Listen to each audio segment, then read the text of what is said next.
Hello दोस्तों, कैसे हैं आप लोग। आज हम लोग थर्ड क्लास को शुरू करेंगे, क्लास नंबर 3। इससे पहले मैंने 2 क्लास आप लोगों को बताया है। एक में मैंने फर्स्ट क्लास में मैंने आपको जो है हिमालय के बारे में बताया था। भारत का भौतिक विभाजन को हम लोगों ने शुरू किया है भारत के भूगोल के अंतर्गत। जो दूसरी क्लास थी, आप लोग जाके यूट्यूब चैनल पे आप देख सकते हैं, प्लेलिस्ट में आपको मैंने क्लास आपको मिल जाएगी। जो दूसरी क्लास थी मैंने बताया था भारतीय प्रायद्वीपीय पठार के बारे में। आज हम लोग उसी के आगे बढ़ते हैं थर्ड क्लास में। और भारत का जो प्रायद्वीपीय क्षेत्र है, याद रखिएगा, ये भारत का प्रायद्वीपीय क्षेत्र में हमने केवल जो सेकंड क्लास में पठारों के बारे में पढ़ा था। हमारे देश में कितने पठार हैं मैंने डिटेल में बताया था, बिल्कुल मैप के थ्रू बताया था। जिन लोगों ने वीडियो नहीं देखा है वो जाकर के क्लास में आप लोग जो है प्लेलिस्ट में जाकर के वीडियो देख लीजिएगा। क्लास नंबर 2 में मैंने बताया था 3 पठार कौन कौन से थे। मैंने भी बताया था कि मध्यवर्ती पठार, इसके अलावा पूर्वी पठार और दक्कन के पठार, और उसके अलग अलग मैंने विभाजन किया था। लेकिन साथ में मैंने ये भी बताया था कि भारत का जो प्रायद्वीपीय क्षेत्र है उसमें हमें पठार के अलावा हमें पहाड़ियाँ और जो है पर्वतमाला को भी पढ़ना है। तो जो भारत का प्रायद्वीपीय क्षेत्र है, अगर हम बात करें तो प्रायद्वीपीय क्षेत्र में कई पहाड़ियाँ और कई पर्वतमाला हैं। यहाँ से भी क्वेश्चन आपसे एग्जाम में पूछा जाता है। क्वेश्चन कैसे आता है, कौन कौन सी पहाड़ियाँ कहाँ कहाँ पर हैं, उनके क्या क्या विशेषताएं हैं, वो उनमें क्या पाया जाता है, कौन से खनिज पाए जाते हैं, पहाड़ियों का क्रम क्या है, उत्तर से दक्षिण, पूर्व से पश्चिम। ऐसे क्वेश्चन जो है चाहे बीपीएससी हो, यूपीएससी हो, यूपीपीसीएस हो, आरओ का एग्जाम हो, हर एग्जाम में पूछा जाता है। इसीलिए हमें इन पहाड़ियों को भी देखना जरूरी है। और बिल्कुल हम मैप के थ्रू बताएंगे, तो आप लोग इसको बहुत अच्छे से देखिएगा। जो बच्चे नए हों वो चैनल को सब्सक्राइब कर लें, जो पुराने हों वो जो है इसको शेयर करें, और जो है और लोगों को इसको साथ जोड़ें। और बिल्कुल ये फ्री क्लास है, तो आप इसके साथ जुड़ेंगे तो आपको इससे बहुत ज़्यादा लाभ होगा। और आपका जो है ज्योग्राफी का जो टॉपिक है, जो बिल्कुल कई बच्चों को कमज़ोर होता है, वो बिल्कुल स्ट्रांग होता चला जाएगा। बिल्कुल मैप के थ्रू मैं आप लोगों को बताऊंगा। ठीक है, हम लोग शुरू करते हैं। जो भारत का प्रायद्वीपीय है मैंने पठार बताया था, और जो पहाड़ियां हैं या पर्वतमाला है उनमें हमें कितने भागों में बांट के पढ़ना है। आप लोग नोट्स बनाते रहिएगा। तो अगर पर्वतमाला की बात करें या पहाड़ियों की बात करें, सबसे पहले हम लोग पढ़ेंगे इसमें नंबर 1 पर आपका है अरावली पर्वतमाला। हम अरावली के बारे में पढ़ेंगे। अरावली कहाँ पर है, इसकी क्या विशेषता है, इसके बारे में जानेंगे, बिल्कुल मैप के थ्रू बताऊंगा। दूसरा है आपका पश्चिमी घाट। पश्चिमी घाट अगर एग्जाम में आ जाए, ये बहुत सिंपल क्वेश्चन एक बार पूछा भी गया है कि पश्चिमी घाट क्या है, पठार है, मैदान है, क्या है। तो पश्चिमी घाट एक पर्वत है, पर्वतमाला है। ये भारत की दूसरी सबसे बड़ी रेंज है। हिमालय के बाद भारत की सबसे दूसरी बड़ी रेंज कौन सी है, तो पश्चिमी घाट है। इसकी क्या विशेषता है, बिल्कुल मैप के थ्रू आपको इसको देखेंगे। तीसरा जो आपका है वो है पूर्वी घाट। तो पश्चिमी घाट और पूर्वी घाट, इन दोनों में क्या अंतर है, पूर्वी घाट में कौन कौन सी पहाड़ियां आती हैं, उनका उत्तर से दक्षिण क्रम, दक्षिण से उत्तर की ओर क्रम क्या है, ये हमें इसमें देखेंगे, पश्चिमी घाट और पूर्वी घाट में भी। इसके बाद हम लोग जो है नंबर 4 अगर बात करते हैं, तो मध्य भारत में कई पहाड़ियां हैं। नाम आपने सुना होगा सतमाला पहाड़ी, ठीक है, सतपुड़ा पहाड़ियां, इसके अलावा मैकाल पहाड़ियां, विंध्य पर्वतमाला, इनकी क्या विशेषता है, इनके बारे में हम लोग जानेंगे। और फिर इसके बाद है आपका जो 5 नंबर है आपका ये गुजरात की पहाड़ियां। गुजरात में कौन कौन सी पहाड़ियां हैं, इनके बारे में हम लोग यहाँ पर डिटेल में जानेंगे। तो आप लोग जो है इस तरह डायग्राम बना लेंगे तो आपको ये पता चल जाएगा कि हमें क्या पढ़ना है और कैसे अपना नोट्स के अनुसार हमें रिवीजन करना है। आप लोग इसको अच्छे से बना लीजिएगा, ठीक है। हम लोग आगे बढ़ेंगे और सबसे पहले हम लोग अरावली पर्वतमाला के बारे में जानेंगे कि अरावली पर्वतमाला की क्या विशेषता है, और ये जो है इसका निर्माण कैसे हुआ है, क्या है, इसके बारे में हम लोग यहाँ पर डिटेल में जानेंगे, ठीक है। सबसे पहले अगर हम बात करें अरावली पर्वतमाला की, तो अरावली पर्वतमाला को हम मैप के थ्रू भी देखेंगे, इसके बारे में थोड़ा हम लोग जान लेते हैं। अरावली पर्वतमाला कहते हैं इसको। याद रखिएगा, पर्वतमाला उसे कहा जाता है जब कई पहाड़ियां होती हैं एक साथ में, तो उन्हें हम पर्वतमाला कहते हैं, ठीक है। तो याद रखना, ये बहुत इंपॉर्टेंट चीज है। इसी को हम लोग जो है पर्वत श्रेणी कहते हैं, इसी को हम लोग पर्वत श्रृंखला कहते हैं। तो आप कंफ्यूज मत होइएगा, ठीक है। अगर हम अरावली पर्वतमाला की बात करते हैं तो उससे पहले एक पॉइंट और हम आपको इससे थोड़ा पहले ले जाते हैं। एक पर्वत होता है जिसे हम लोग कहते हैं मोड़दार पर्वत कहते हैं, मोड़दार पर्वत, ठीक है। मोड़दार पर्वत को ही हम लोग बोलते हैं वलित पर्वत बोलते हैं, और वलित पर्वत की इंग्लिश होती है फोल्ड माउंटेन, ठीक है। फोल्ड माउंटेन, तो फोल्ड मतलब ये हो जाता है जैसे मान लीजिए कोई प्लेट है, तो जब दो प्लेटें आपस में टकराती हैं तो प्लेटों के टकराने की वजह से जो वलन होता है, ये तो उससे क्या होती है, पहाड़ियाँ ऐसे ही चट्टानें वलित हो जाती हैं, तो इसी से जो है आपका, इसे हम कहते हैं वलित पर्वत या मोड़दार पर्वत, या इसी को हम फोल्ड माउंटेन कहते हैं। तो अरावली क्या है? तो अरावली एक फोल्ड माउंटेन है। पहला क्वेश्चन आपसे यही पूछा जाएगा कि अरावली क्या है, तो अरावली एक फोल्ड माउंटेन है, लेकिन कैसे है? याद रखिएगा कि जो अरावली है, अगर कहा जाए फोल्ड माउंटेन की बात की जाए, वलित पर्वत की बात की जाए, तो ये दो प्रकार के होते हैं। एक आपका जो होता है पुराना, ठीक है, एक होता है पुराना वलित, एक होता है आपका नवीन वलित पर्वत। ये हो गया नवीन वलित पर्वत, ये हो गया पुराना वलित पर्वत। तो जो अरावली है ये पुराना वलित पर्वत है और विश्व की सबसे पुरानी पर्वत श्रेणी है। कौन सी? अरावली। तो अरावली फोल्ड माउंटेन तो है, लेकिन पुराना वलित पर्वत है, नवीन नहीं है। नवीन किस कौन उदाहरण है? तो नवीन में हम रखेंगे हिमालय को, ठीक है। अब याद रखना, हिमालय में और अरावली में एक समानता क्या है? तो दोनों वलित पर्वत है, लेकिन हिमालय एक नवीन वलित पर्वत है और आपका जो अरावली है एक ओल्ड जो है माउंटेन है। ओल्ड जो है आपका फोल्ड माउंटेन है, ओल्ड जो है आपका यह पुराना वलित पर्वत है, जो विश्व का सबसे पुराना वलित पर्वत माना जाता है। और पुराना जो वलित पर्वत होता है, इसको एक शब्द और इस्तेमाल करते हैं, इसको कहते हैं अपशिष्ट पर्वत, ठीक है।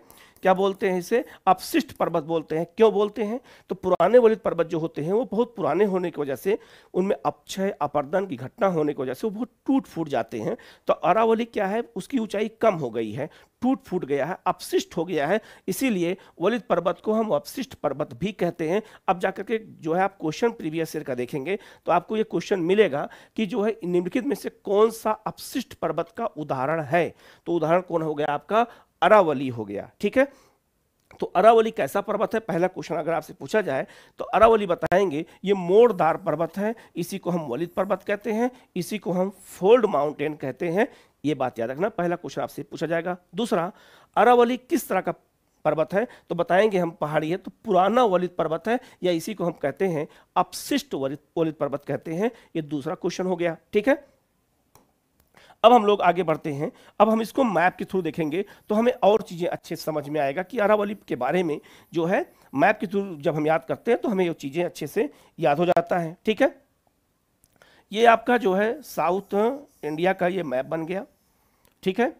और यहाँ आप गुजरात है और यहाँ पर है आपका दिल्ली, ये आपका दिल्ली है और ये आपका है गुजरात। तो गुजरात से ये जो है अरावली जो पहाड़ी है इसकी शुरुआत होती है गुजरात में पालनपुर से शुरू होता है और ये दिल्ली तक इस पहाड़ी की रेंज आती है। ये है आपका अरावली पहाड़ी हो गया, ठीक है। अब अरावली पहाड़ी को दिल्ली में रायसीना हिल कहते हैं, ठीक है। मैं यहाँ लिख देता हूँ, ठीक है, रायसीना हिल कहा जाता है। इसी पर राष्ट्रपति भवन भी स्थित है। तो अरावली का जो भाग दिल्ली में उसको रायसीना हिल कहते हैं और ये गुजरात में पालनपुर से इसकी शुरुआत होती है। पालनपुर से 800 किलोमीटर की लगभग ये रेंज है, ये लंबाई है इस जो है अरावली पहाड़ी की। ये हो गया आपका अरावली। तो अरावली की जो सबसे ऊंची चोटी अगर पूछा जाए कि सबसे ऊंची चोटी मतलब सबसे ऊंचा पहाड़ी कौन सी है, तो वो है माउंट आबू, ठीक है। माउंट आबू जो है, याद रखना, ये सबसे ऊंचा पर्वत है किसका? अरावली का। और इसकी सबसे ऊंची चोटी का नाम क्या है? गुरु शिखर है। गुरु शिखर है, ये बात आपको याद रखना है। गुरु शिखर है इसकी सबसे ऊंची चोटी है।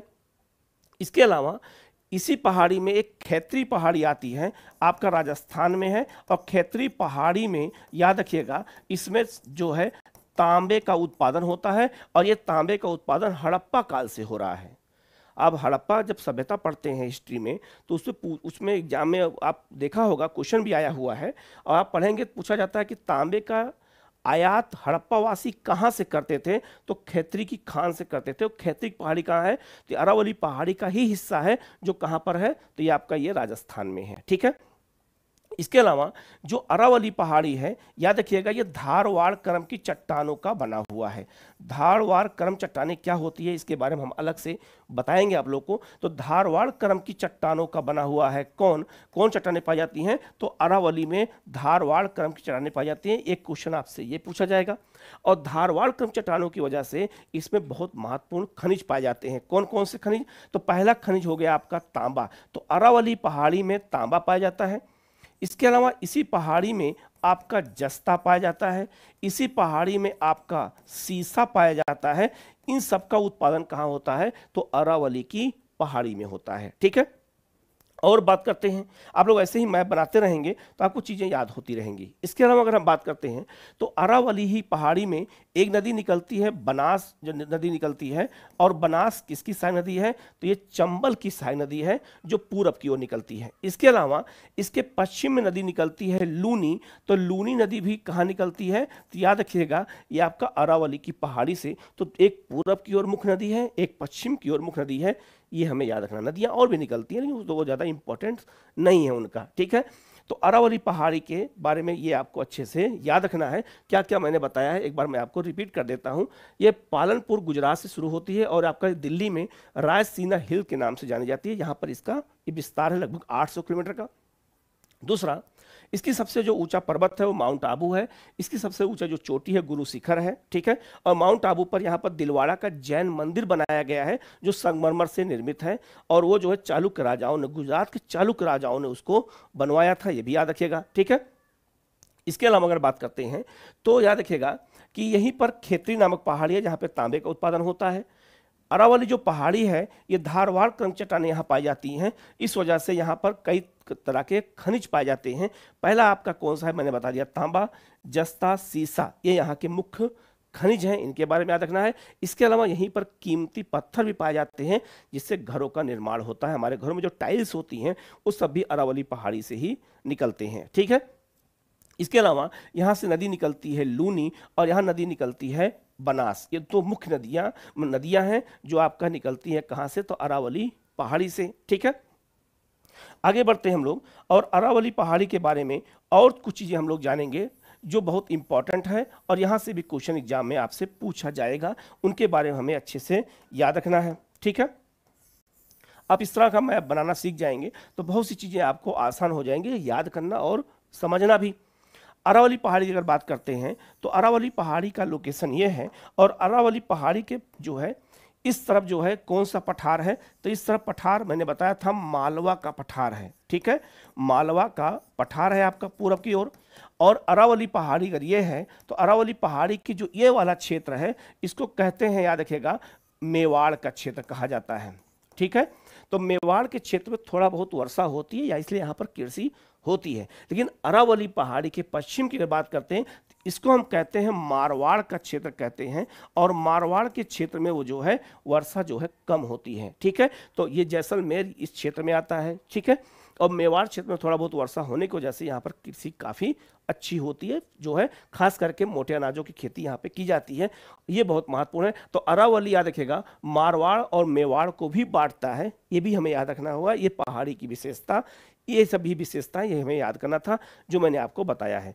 अब आप लोग जो है इसको अच्छे से याद कर लीजिएगा, कहीं कोई डाउट हो तो आप कमेंट करके पूछिएगा, उसको बताएंगे हम लोग। ठीक है, अब हम लोग आगे बढ़ते हैं। अब हम लोग बात करेंगे जो दूसरी सबसे प्रमुख पहाड़ी है वो है आपका पश्चिमी घाट।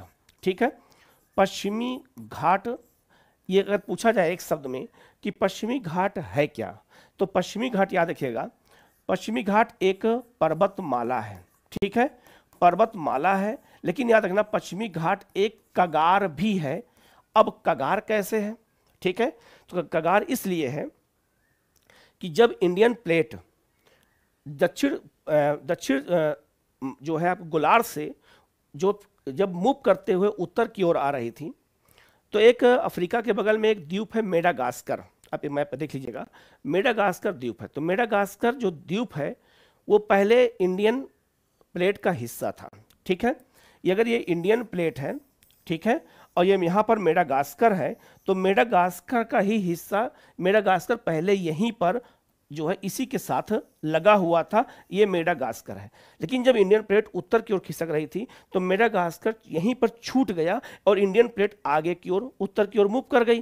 तो मेडागास्कर जो कट के अलग हो गया, तो एक इसको याद रखिएगा, ये जो ऊंचा हुआ भाग है उसी को कगार कहा गया। जैसे अगर ये इंडियन प्लेट है और ये आपका ये जो आपका मेडागास्कर है, तो मेडागास्कर छूट जाने की वजह से मेडागास्कर छूट गया और इंडियन प्लेट उत्तर की ओर खिसकने की वजह से जो ये कगार बना है, इसी कगार को नाम दिया गया है, ये पहाड़ी बन गई, इसी को नाम दिया गया है पश्चिमी घाट नाम दिया गया है। मैदान तो पश्चिमी जो तटीय मैदान तो बाद में बना, लेकिन वो कगार टूट के अलग होने की वजह से जो किनारे का भाग था वो उठा हुआ दिखाई दिया, इसीलिए उसे हम जो कगार कहते हैं। तो एग्जाम में क्वेश्चन आया हुआ है कि पश्चिमी घाट क्या है, तो एक कगार है, ठीक है, या फिर एक पर्वतमाला है। ये बात आपको याद रखना होगा, यही सब क्वेश्चन एग्जाम में आपसे पूछा जाएगा।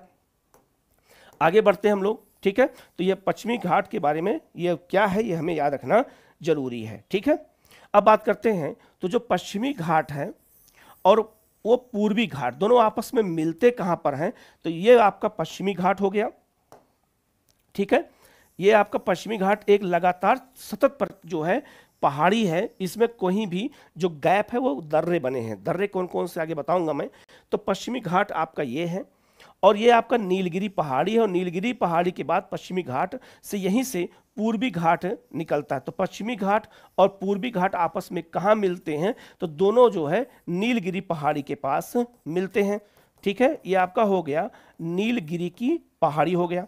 अब एग्जाम में आपसे पूछा जाएगा कि पश्चिमी घाट पूर्वी घाट आपस में कहाँ मिलते हैं, तो हम बताएंगे कि नीलगिरी पहाड़ी के पास मिलते हैं। दूसरा, पश्चिमी घाट की एक विशेषता यह है कि जैसे हिमालय सबसे बड़ी रेंज है भारत की, तो पश्चिमी घाट दूसरी सबसे बड़ी रेंज है पश्चिमी जो है हमारे भारत की है, ठीक है। तो हिमालय के बाद सबसे बड़ी लंबाई अगर किसकी है, तो पश्चिमी घाट की। एक क्वेश्चन आपको ये मिल गया। दूसरा, पश्चिमी घाट एक सतत पहाड़ी है, इसमें कहीं कोई गैप नहीं है, गैप केवल दर्रों द्वारा बनाया गया है, दर्रे बनाए गए हैं, ठीक है, प्राकृतिक रूप से दर्रे नहीं हैं। लेकिन अगर पूर्वी घाट देखा जाए तो उसमें कहीं कहीं गैप है। तो गैप क्यों है? क्योंकि यहाँ नदियाँ बहती हैं, चाहे वो कृष्णा हो, गोदावरी हो, महानदी हो, तो इनकी गैप की वजह से ये पहाड़ी सतत नहीं है। तो याद रखना, पूर्वी घाट सतत पहाड़ी नहीं है, लेकिन पश्चिमी घाट एक सतत पहाड़ी है, ये याद रखना है। और पश्चिमी घाट जो है कहाँ से शुरू होता है, तो यहाँ पर नदी है तापी। तापी नदी से ये जो है पश्चिमी घाट की शुरुआत होती है और ये कहाँ पहुँचता है, तो ये कन्याकुमारी तक, ठीक है। तो पश्चिमी घाट से कन्याकुमारी तक का जो ये पूरी रेंज है, इसमें कौन कौन सी पहाड़ियाँ आती हैं, ये बहुत महत्वपूर्ण है, इसको हमें याद रखना बहुत जरूरी है, ठीक है। आगे बढ़ते हैं, और पश्चिमी घाट में कौन कौन सी पहाड़ियाँ आती हैं, इनको क्रम से हमें याद रखना होगा, क्योंकि ऐसे ही क्वेश्चन एग्जाम में आपसे पूछा जाएगा। तो पश्चिमी घाट में कौन कौन सी पहाड़ियाँ हैं, इसको बिल्कुल हम मैप के थ्रू बताएंगे, तो आपको ये बिल्कुल याद हो जाएगा और आपको कहीं कोई प्रॉब्लम नहीं आएगी, ठीक है। अगर इसको हम एक मैप अच्छे से बनाते हैं, आप मैप के थ्रू इसको बनाएंगे और दूर दूर पहाड़ियों को लिख लेंगे, तो आपको ये बिल्कुल याद हो जाएगा, ठीक है। ये नदी है आपकी कौन सी, नदी है तापी। तो तापी नदी से जो है पश्चिमी घाट की शुरुआत होती है कन्याकुमारी तक। इसमें कई पहाड़ियां हैं। तो जैसे अगर पश्चिमी घाट की बात की जाए, तो मैंने बताया कि पश्चिमी घाट एक सतत पहाड़ी है, ठीक, पर्वतमाला है, जो कहाँ तक है, तो ये आपका कन्याकुमारी तक। अब इसमें कौन कौन सी पहाड़ियाँ आती हैं, इनको हमें क्रम से याद रखना होगा, क्योंकि ऐसे ही क्वेश्चन एग्जाम में आपसे पूछा जाएगा, इसलिए हमें इनको बहुत अच्छे से देखने की और याद करने की जरूरत है। सबसे पहले अगर हम बात करते हैं, तो याद रखिएगा, सबसे पहले अगर हम पहाड़ियों को अगर हम एक क्रम से चलते हैं, तो इन पहाड़ियों का क्रम क्या है, ये आपका नॉर्थ है और ये आपका ये साउथ है, ठीक है। तो नॉर्थ से साउथ की ओर या साउथ से नॉर्थ की ओर इन पहाड़ियों का क्रम क्या है, हमें याद रखना होगा। सबसे पहले अगर बात करते हैं, तो पहली पहाड़ी जो आपकी यहाँ पर है सतमाला, ठीक है, सतमाला पहाड़ी, ये पहली पहाड़ी क्रम हो गया। सतमाला के बाद आपका है हरीशचंद, हरीशचंद पर्वतमाला हो गया, पहाड़ी हो गया। फिर हो गया महादेव पर्वतमाला। याद रखिएगा, महादेव पर्वतमाला अगर पूछा जाए आपसे, तो बताएंगे ये महाराष्ट्र में है, लेकिन महादेव पहाड़ी कहाँ है, तो ये एमपी में है, पहाड़ी एमपी में है, और पर्वतमाला कहाँ पर है, तो पर्वतमाला जो है आपका जो है महाराष्ट्र में है, पश्चिमी घाट का वो हिस्सा है। ये बात आपको याद रखना होगा, क्योंकि ऐसे ही क्वेश्चन एग्जाम में आपसे पूछा जाता है, ठीक है। इसके बाद कर्नाटक में एक पहाड़ी है आपका, उसे हम कहते हैं गोकक की पहाड़ी। गोकक, गोकक पहाड़ी कहाँ पर है, तो ये भी पश्चिमी घाट का हिस्सा है। ये कहाँ पर है, तो ये आपका ये कर्नाटक में है। इसके बाद गोकक पहाड़ी के बाद जो है कौन सी पहाड़ी आती है, उसको हम लोग कहते हैं आपका जो है शिमोगा की पहाड़ी। शिमोगा की पहाड़ी जो है ये कहाँ पर है, तो याद रखना ये आपका कर्नाटक में है। अगला है आपका शिमोगा, ठीक है, शिमोगा पहाड़ी हो गया। इसके बाद आपका कौन सी पहाड़ी है, बाबा बूदन की पहाड़ी, ठीक है, बाबा बूदन की पहाड़ी हो गया, ये भी पश्चिमी घाट का हिस्सा है। इसके बाद आपका जो पहाड़ी है वो हो गया आपका नीलगिरी, ठीक है, ये आपका नीलगिरी हो गया। नीलगिरी के बाद कौन सी पहाड़ी है, अन्नामलाई, अन्नामलाई पहाड़ी हो गया। अन्नामलाई के बाद कौन है, इलायची पहाड़ी है। इलायची पहाड़ी को कार्डमम पहाड़ी भी कहते हैं, ठीक है। अब इन पहाड़ियों को क्रम से आपको याद रखना होगा। आप प्रीवियस ईयर का क्वेश्चन देखेंगे तो आपको ऐसे ही पहाड़ियों का क्रम मिलेगा कि ये पहाड़ियां कहाँ कहाँ हैं, ठीक है। अब याद रखिएगा, सबसे पहले बात करें तो सतमाला आपके बात करते हैं, तो सतमाला पहाड़ी हो गया। हरिश्चंद्र और महादेव ये तीनों कहाँ पर हैं, ये महाराष्ट्र में हैं। बाबा बुदन की ये गोकक पहाड़ियाँ, शिमोगा और बाबा बुदन की पहाड़ियाँ कहाँ पर हैं, ये कर्नाटक में हैं। और नीलगिरी कर्नाटक, केरल, तमिलनाडु तीनों में है। अन्नामलाई केरल और तमिलनाडु में है। और आपका इलायची या कार्डमम पहाड़ी केरल और तमिलनाडु दोनों में है। सबको अलग अलग मैं बताऊंगा, ठीक है। अब ये क्रम आपसे पूछा जाएगा। अब अगर नॉर्थ से साउथ की ओर चलते हैं तो सबसे पहले सतमाला, फिर हरिश्चंद्र, फिर महादेव, फिर आपका बाबा बुदन की पहाड़ी, नीलगिरी, या आपका गोकक पहाड़िया, शिमोगा, फिर नीलगिरी, फिर अन्नामलाई और आपका इलायची। ये क्रम आपको याद रखना होगा, ठीक है। जो ये महादेव पर्वतमाला है इसी की सबसे ऊंची चोटी कहा कहते हैं, जो है क्या कहते हैं, तो इसको कहते हैं आपका जो है महाबलेश्वर। और महाबलेश्वर से ही नदी निकलती कौन सी है, तो नदी निकलती है आपकी कृष्णा नदी निकलती है। तो महादेव पर्वतमाला से ही नदी निकलती है कृष्णा नदी। जब नदी चैप्टर पढ़ाएंगे तो भी मैप से पढ़ाएंगे तो आपको याद हो जाएगा, ठीक है। अब याद रखिएगा ये सब क्रम आपको मैप में बनाना होगा। ये मैप बना लेंगे तो आपको ये याद हो जाएगा, ठीक है। और ये उत्तर से दक्षिण पूछा जाए और दक्षिण से उत्तर पूछा जाए तो बीच बीच में हमें रिकॉल करना है। एक बात आप लोग ये भी याद रखिएगा कि आप लोग 7 दिन पढ़ाई करते हैं, हफ्ते में 7 दिन होता है। संडे को आप हो सकता है बहुत सारा काम करते हैं, आना जाना होता है, लेकिन एक दिन सैटरडे को आप लोग रिवीजन डे के नाम से आप लोग अपने रूम में लिख दीजिए कि सैटरडे हमारा रिवीजन का डे होगा। और जब तक रिवीजन नहीं करेंगे आप लोग बराबर तब तक चीज़ें आपको याद नहीं होंगी। हम लोग पढ़ तो लेते हैं, नया बहुत सारा पढ़ते हैं, हम रिवीजन नहीं करते तो हमारी असफलता में एक कारण रिवीजन ना करना भी है। तो रिवीजन करते रहेंगे तो ये सब पहाड़ियाँ दिमाग में बैठ जाएंगी और क्वेश्चन आएगा तो फटाफट क्वेश्चन सही होता चला जाएगा। तो ये बात आपको याद रखना है, ठीक है, ठीक है। आप इसको नोट कर लीजिएगा। अब हम आगे बढ़ते हैं और जो है पश्चिमी घाट के बारे में और जानकारी इकट्ठा करते हैं कि ये जो है कौन कौन सी जो है प्रमुख जो है इसमें और क्या हमें विशेषताओं के बारे में याद रखना है, ठीक है। ये आपका पश्चिमी घाट को मैं दोबारा बना देता हूं मैप पे, ठीक है। ये आपका पश्चिमी घाट हो गया और इसमें एक आपका जो है ये पश्चिमी घाट हो गया यहाँ तक, ठीक है। पश्चिमी घाट को याद रखिएगा 2 भागों में बांटा गया है और बांटने वाली रेखा कौन सी है, तो गोवा के पास से एक लाइन गुजरती है, अक्षांश रेखा है, यह है आपका 16 डिग्री अक्षांश रेखा। अक्षांश रेखा है, उत्तरी अक्षांश रेखा है 16 डिग्री। तो 16 डिग्री अक्षांश रेखा अगर पूछा जाए एग्जाम में कि किसको बांटता है या किसको बांटती है तो हम बताएंगे जो है ये पश्चिमी घाट को 2 भागों में बांटती है। एक इसको कहते हैं उत्तरी और इसको कहते हैं दक्षिणी। और पश्चिमी घाट को एक और नाम देते हैं सह्याद्री बोलते हैं, याद रखना, ठीक है। तो याद रखना ये उत्तरी सह्याद्री हो गया और ये आपका दक्षिणी सह्याद्री हो गया। तो पश्चिमी घाट को सह्याद्री भी बोलते हैं, ये बात आपको याद रखना है। तो ये दक्षिणी सह्याद्री और ये उत्तरी सह्याद्री। अब पूछा जाएगा पश्चिमी घाट को कौन रेखा बांटती है, तो याद रखना 16 उत्तरी अक्षांश रेखा बांटती है, 2 भागों में बांटती है। ये उत्तरी सह्याद्री कहते हैं, इसको दक्षिण सह्याद्री कहते हैं। उत्तरी सह्याद्री की बात करते हैं तो इसकी सबसे ऊंची चोटी है कालसूबाई, कालसूबाई है। और दक्षिण सबसे ऊंची चोटी का नाम है कुद्रेमुख, कुद्रेमुख है, यह कर्नाटक में है, ठीक है। तो ये भी याद रखना कि सबसे ऊंची चोटी कौन कौन सी है, ये भी याद रखना। उत्तरी सह्याद्री दक्षिण सह्याद्री को कौन बांटता है पश्चिमी घाट को, तो याद रखना 16 डिग्री उत्तरी अक्षांश रेखा बांटती है, ये बात याद रखना, ठीक है। अब हम लोग आगे बढ़ते हैं और इसमें जो है पश्चिमी घाट में के और डिटेल में चलते हैं। अगर देखा जाए तो एक पहाड़ी है आपकी कौन सी, तो पहाड़ी है आपकी नीलगिरी पहाड़ी। इसको पहले हम लोग आप मैप में बना देते हैं, ठीक है। याद रखिएगा ये आपका साउथ इंडिया का अगर मैप की बात करें और ये आपका ये है नीलगिरी की पहाड़ी, ठीक है। ये आपका नीलगिरी की पहाड़ी हो गया।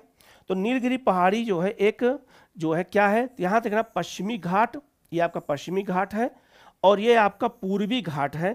तो पश्चिमी घाट और पूर्वी घाट दोनों को मिलाती मिलाने वाली जो आपका जहाँ मिलता है उसे क्या कहते हैं हम लोग, तो उसको बोलते हैं हम लोग नीलगिरी। ठीक है, तो नीलगिरी एक गांठ की तरह है जहाँ पे दो पहाड़ी आपस में आके मिलती हैं, एक आपका पश्चिमी घाट, एक आपका पूर्वी घाट। अगर आपसे पूछा जाए कि पश्चिमी घाट पूर्वी घाट दोनों आपस में कहाँ मिलते हैं, तो हम बताएंगे नीलगिरी की पहाड़ी में मिलते हैं। तो ये पहाड़ी कौन सी हो गया, इस पहाड़ी को कहते हैं नीलगिरी।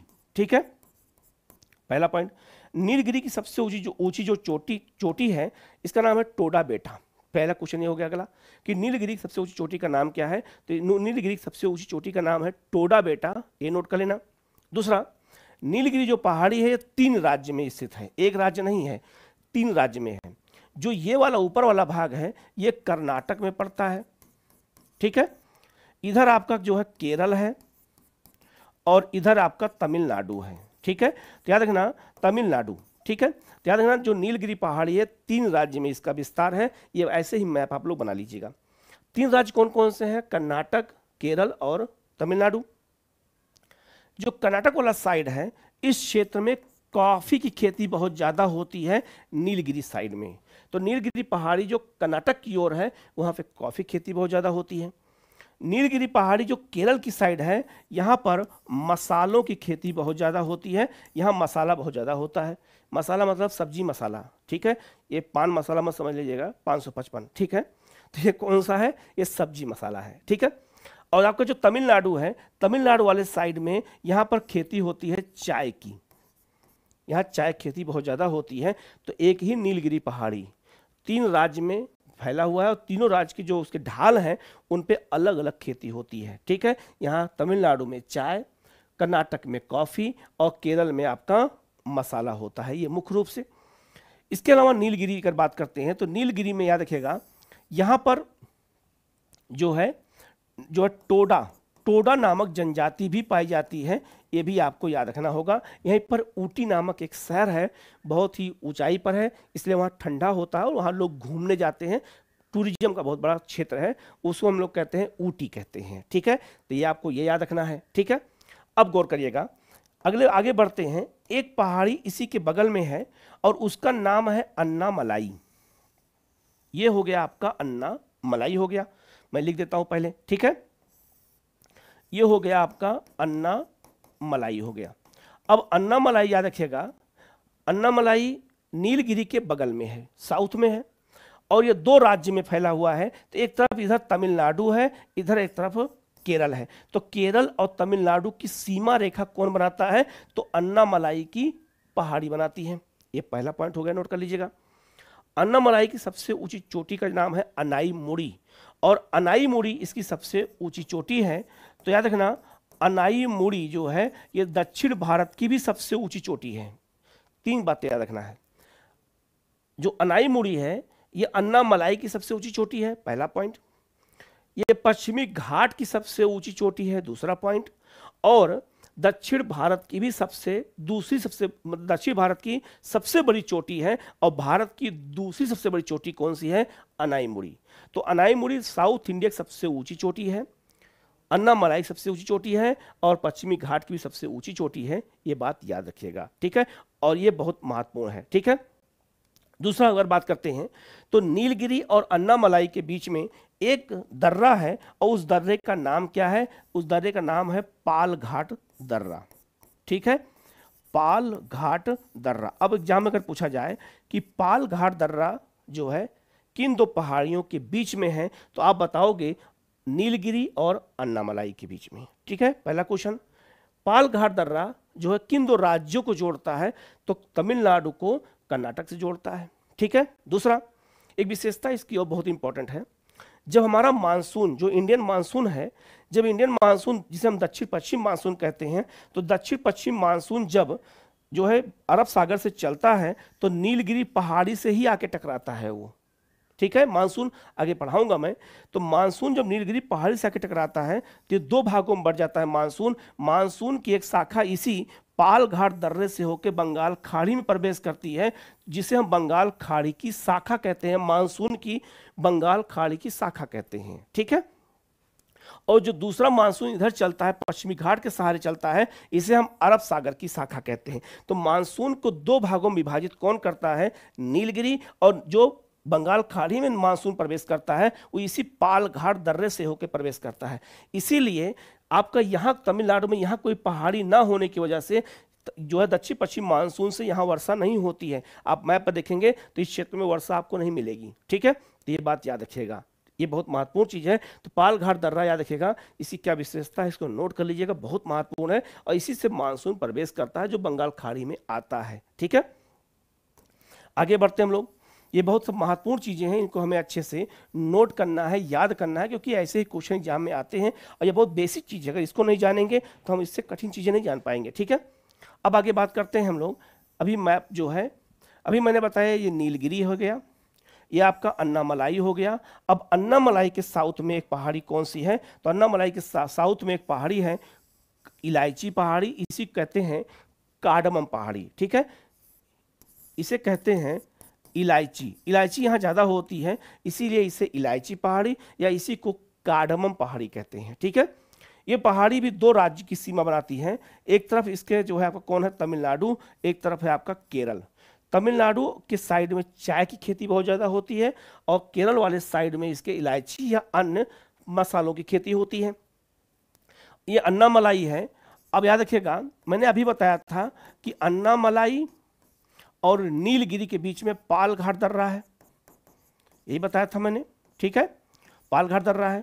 अब अन्नामलाई और इलायची के बीच में कौन सा दर्रा है? तो यहाँ सेन कोट्टई दर्रा है, सेन कोट्टई दर्रा है। और सेन कोट्टई दर्रा किसको जोड़ता है?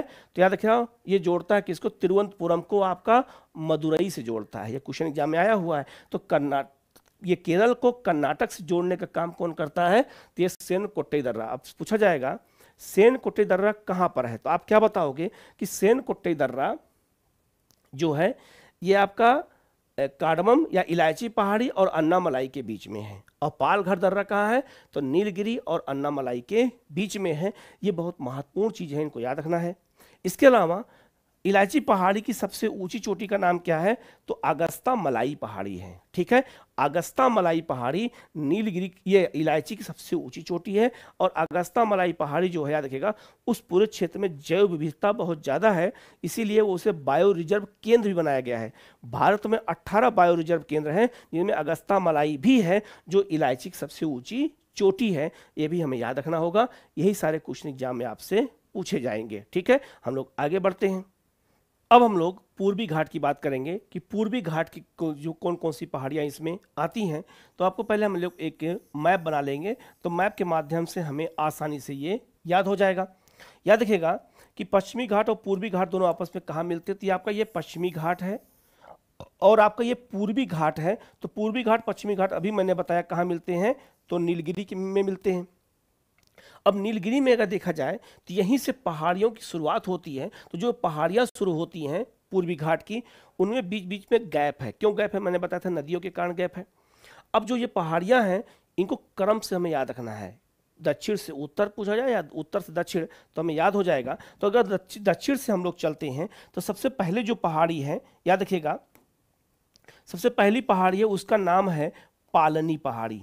ठीक है, जो है पालनी पहाड़ी हो गया। ये आपका कहाँ पर है? ये आपका तमिलनाडु में है। ठीक है, पालनी के बाद अगर बात करते हैं तो पालनी के बाद अगला है आपका सेवराय पहाड़ी। सेवराय पहाड़ी हो गया। सेवराय के बाद है आपका जवाड़ी पहाड़ी। जवाड़ी पहाड़ी हो गया। जवाड़ी के बाद आगे बढ़ते हैं तो आगे है पालकोंडा पहाड़ी। पालकोंडा पहाड़ी हो गया। ठीक है, पालकोंडा के बाद आगे बढ़ते हैं तो आपका है नल्ला माला हो गया। नल्ला माला हो गया। और ऊपर जाते हैं फिर और नॉर्थ में जाएंगे तो विजयवाड़ा पहाड़ी हो गया। विजयवाड़ा पहाड़ी हो गया। इसी को हम विशाखापट्टनम पहाड़ी भी कहते हैं। और नॉर्थ में जाएंगे तो गर्जक पहाड़ियां हैं, गर्जत पहाड़ी कहाँ पर है? तो गर्जत पहाड़ी आपका उड़ीसा में है, ठीक है। तो ये क्रम हो गया पूर्वी घाट का। अब मैंने बताया कि पूर्वी घाट जो पहाड़ियां हैं बीच में गैपिंग है। क्यों गैप है? क्योंकि यहाँ से नदियां बहती हैं। आपका कौन सी? तो कृष्णा, कावेरी, गोदावरी, महानदी। तो ये इसलिए सतत पहाड़ियां नहीं है, जबकि पूर्वी पश्चिमी घाट एक सतत पहाड़ी है, ठीक है। अब गौर करिएगा, जो गर्जत पहाड़ी है कहाँ पर है? तो ये आपका ये उड़ीसा में है, ठीक है। और यहाँ पर और भी कई पहाड़ियाँ हैं, बादाम पहाड़ी है, ये सब पहाड़ियों में यहाँ पर जो है बहुत सारे खनिज पाए जाते हैं। विजयवाड़ा पहाड़ी को हम लोग विशाखापट्टनम पहाड़ी भी कहते हैं। तो ये कहाँ पर है? तो ये आपका याद रखिएगा, ये आपका आंध्र प्रदेश में है। नल्लामाला कहाँ पर है? तो ये आंध्र प्रदेश, और आपका इसका विस्तार आपको देखा जाता है तो इसका विस्तार आपको तेलंगाना में। पालकोंडा आंध्र प्रदेश में है। जवाड़ी पहाड़ी, सेवराय, पालनी पहाड़ी कहाँ पर है? तो ये तीनों पहाड़ियाँ तमिलनाडु में हैं। अब जाके क्वेश्चन दिखेगा, ये सारे क्वेश्चन एग्जाम में आए हुए हैं। तो पश्चिमी घाट और पूर्वी घाट की पहाड़ियों का क्रम हमें याद रखना होगा, स्टेट भी याद रखना होगा कि ये किस स्टेट में पाए जाते हैं। यही सब क्वेश्चन एग्जाम में आपसे पुट अप होते हैं, ठीक है। तो इन पहाड़ियों का क्रम हमको याद रखना होगा, ऐसे ही क्वेश्चन एग्जाम में आपसे पूछे जाएंगे। तो इनको आप लोग मैप बना लेंगे। अब चाहे आपसे ये साउथ से नॉर्थ पूछा जाए और नॉर्थ से साउथ पूछा जाए तो आपको ये बिल्कुल याद हो जाएगा, इसमें कोई संशय नहीं होगा, ठीक है। अब पूर्वी घाट की सबसे ऊंची चोटी का नाम क्या है? तो गलीकोंडा, ठीक है। गलीकोंडा जो है इसकी सबसे ऊंची चोटी है, ये बात आपको याद रखना होगा। ये विशाखापट्टनम की सबसे ऊंची चोटी है, यही क्वेश्चन एग्जाम में आपका आया है। और दूसरी सबसे ऊंची चोटी है महेंद्रगिरी, ठीक है। महेंद्रगिरी पूर्वी घाट की दूसरी सबसे ऊंची चोटी है, ये आपको याद रखना होगा। तो पहला गलीकोंडा, दूसरा आपका महेंद्रगिरी है ये। और इन पहाड़ियों का नाम आप याद रखेंगे तो आपके क्वेश्चन गलत नहीं होंगे, आपके सारे क्वेश्चन सही हो जाएंगे, ठीक है। तो ये बहुत महत्वपूर्ण चीज है, इनको आप अच्छे से याद रखिएगा, ठीक है। हम लोग आगे बढ़ते हैं। अब हम लोग जो है आपका अगले जो पहाड़ी है आपका मध्य भारत की पहाड़ियां और पर्वतमाला कौन कौन से हैं, इनके बारे में हम लोग देख लेते हैं, ठीक है। तो याद देखिएगा, अब आपको सबसे पहले मैप के थ्रू ही आप याद करेंगे तो आपको चीज़ें बहुत आसानी से याद हो जाएंगी। सबसे पहले अगर बात करें तो मध्य भारत में एक पहाड़ी आपकी है जो गुजरात से लेकर के और बिहार तक फैली हुई है, इसको हम लोग कहते हैं विंध्य पर्वतमाला, ठीक है। ये हो गया आपका विंध्यन पर्वतमाला, ठीक है। अब विंध्यन पर्वतमाला की विशेषता क्या क्या है? तो विंध्यन पर्वतमाला गुजरात से शुरू होती है, ये गुजरात से और ये बिहार तक जाती है, ठीक है। बिहार में जो कैमूर की पहाड़ी है वो इसी विंध्यमाला पर्वत का हिस्सा है, ठीक है। ये याद रखेगा, ये यहाँ पर अवसादी चट्टानों से बना है, ये अवसादी चट्टान से बना। इसके अलावा विंध्य पर्वतमाला में याद रखेगा क्या पाया जाता है? तो यहाँ पाया जाता है लाल बलुआ पत्थर, बलुआ पत्थर पाया जाता है जिससे लाल किला बना हुआ है। तो जो लाल किला बना हुआ है ये लाल बलुआ पत्थर से बना है, कहाँ पाया जाता है? विंध्य पर्वतमाला में पाया जाता है।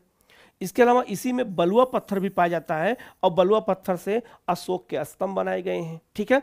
इसके अलावा अगर बात करते हैं तो इधर से कई नदियां निकलती हैं जो उत्तर दिशा की ओर बहती हैं। जैसे आपकी नदी है, एक है आपका बेतवा, इसी से नदी निकलती है केन, इसी नदी निकलती है टोंस, ठीक है। ये सब नदियां निकलती हैं जो गंगा और यमुना की सहायक नदियां हैं। तो टोंस गंगा की सहायक नदी है, जबकि बेतवा और केन की सहायक नदियां हैं, यमुना की सहायक नदियां हैं। और सब जो है ये आकर के ये किस कहाँ निकलती है? विंध्य पर्वतमाला से निकलती हैं।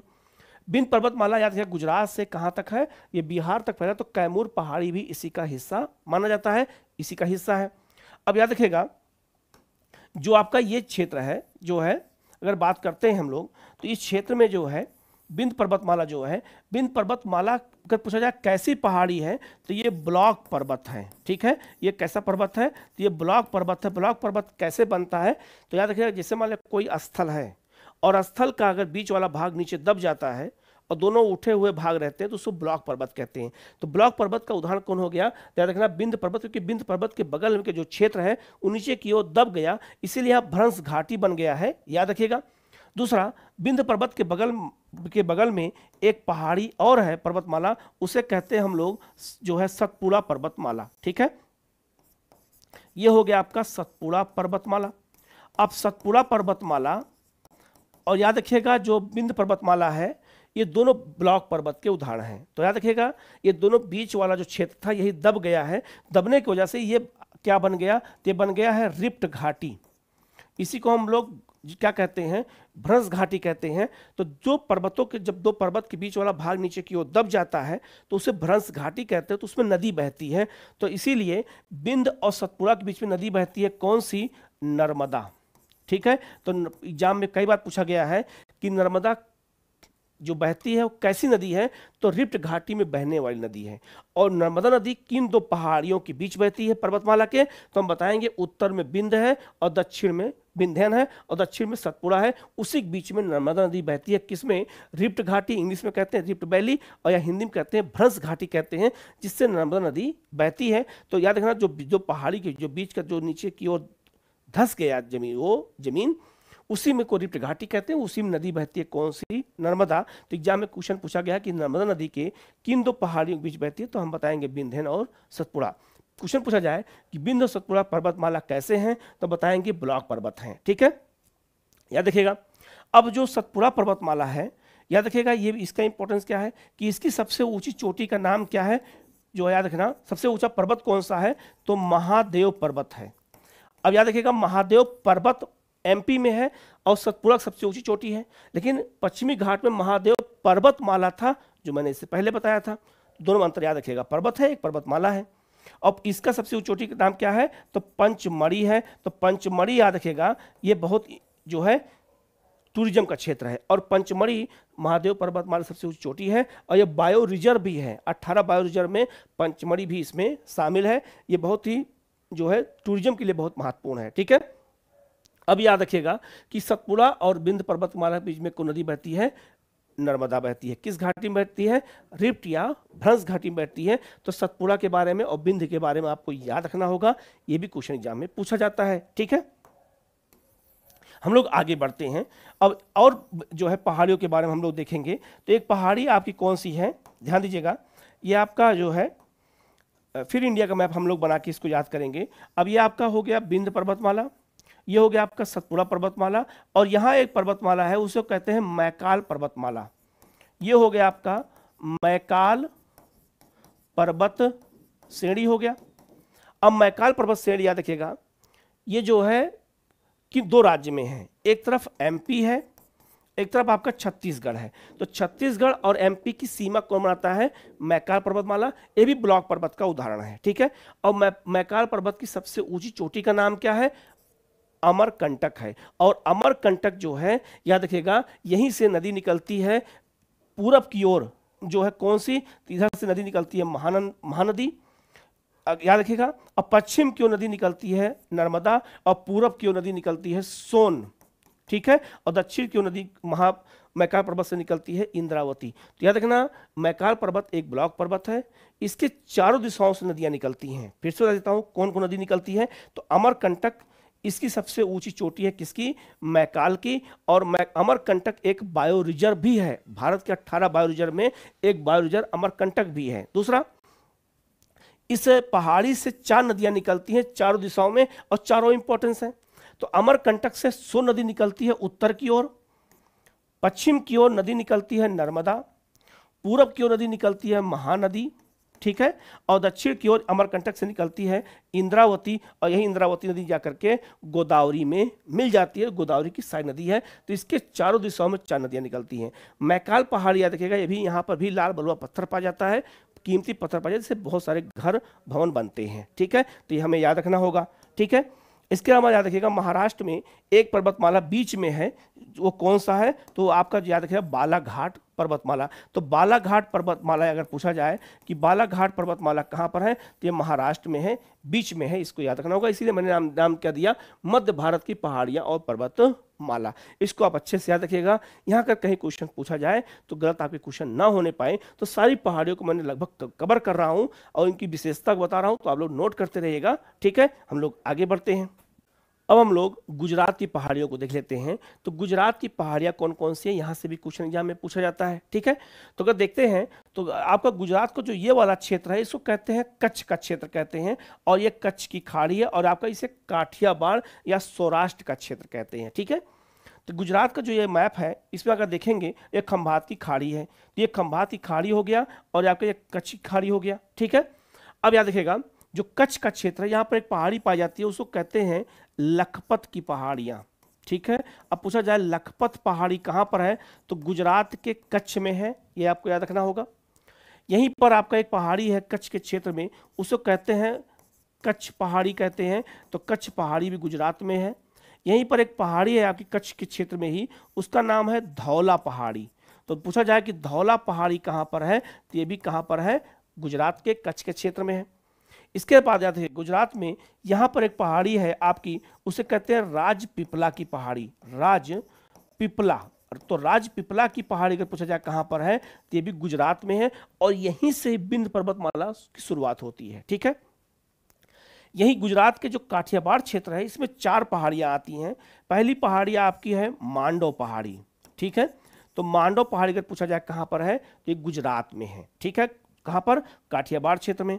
दूसरी पहाड़ी यहाँ पर है वर्धा पहाड़ी, वर्धा, ठीक है। वर्धा पहाड़ी अगर पूछा जाए कहाँ पर है, तो ये भी गुजरात में है। यहीं पर एक पहाड़ी है, उसका नाम है गिरनार पहाड़ी है, और यहीं पर एक पहाड़ी है गिर पहाड़ी है। तो गिर पहाड़ी अलग है और गिरनार पहाड़ी अलग है, और गिरनार के क्षेत्र में ही जूनागढ़ है, जहां पर रुद्रदामन का जूनागढ़ अभिलेख पाया जाता है, ठीक है। और जो गिर पहाड़ी है, इसी के क्षेत्र में गिर का जो है राष्ट्रीय उद्यान बनाया गया है, पार्क बनाया गया है, जहां पर एशियाई शेर निवास करते हैं, वो इसी क्षेत्र में है, ठीक है। अब गुजरात में इन पहाड़ियों को अगर हम मैप के थ्रू देखेंगे, तो मैंने मैप के थ्रू बता दिया, इसको नोट कर लेंगे तो आपको याद हो जाएगा। राजपीपला की पहाड़ी, गिर पहाड़ी अलग है, गिरनार अलग है, वर्धा पहाड़ी, मांडव पहाड़ी, धौला पहाड़ी, कच्छ पहाड़ी, लखपत की पहाड़ियाँ, ये सब गुजरात में पड़ती हैं। यही सबसे क्वेश्चन एग्जाम में आपसे पूछा जाता है, ठीक है। तो मैंने मैप के थ्रू आपको इस चैप्टर में बताया है। तो दक्षिण भारत की जितनी भी पहाड़ियाँ थीं जो बहुत महत्वपूर्ण थी, चाहे पश्चिमी घाट हो, पूर्वी घाट हो, अरावली हो, गुजरात की हो, मध्य भारत की पहाड़ियाँ हो, इस सबको मैंने यहाँ पे डिटेल में बताया है। आप लोग वीडियो को पूरा देखिएगा, ठीक है। और कहीं कोई डाउट हो तो आप कमेंट करके जरूर पूछेगा, उसका जवाब आपको दिया जाएगा। चैनल को जरूर सब्सक्राइब कर लीजिएगा, जिससे इस तरह क्लास आपको 1 बाय 1 आपको मिलता रहे और आपकी तैयारी लगातार होती रहे। और आप भी बहुत समय है, अगर आप अभी से पढ़ाई करेंगे तब एग्जाम में आपका मैं रिवीजन भी कराऊंगा, साथ में मैपिंग भी मैं आप लोगों की कराऊंगा, ठीक है। तो आज हम लोग यहीं तक करते हैं, हम लोग नेक्स्ट क्लास में मिलते हैं। Okay, thank you.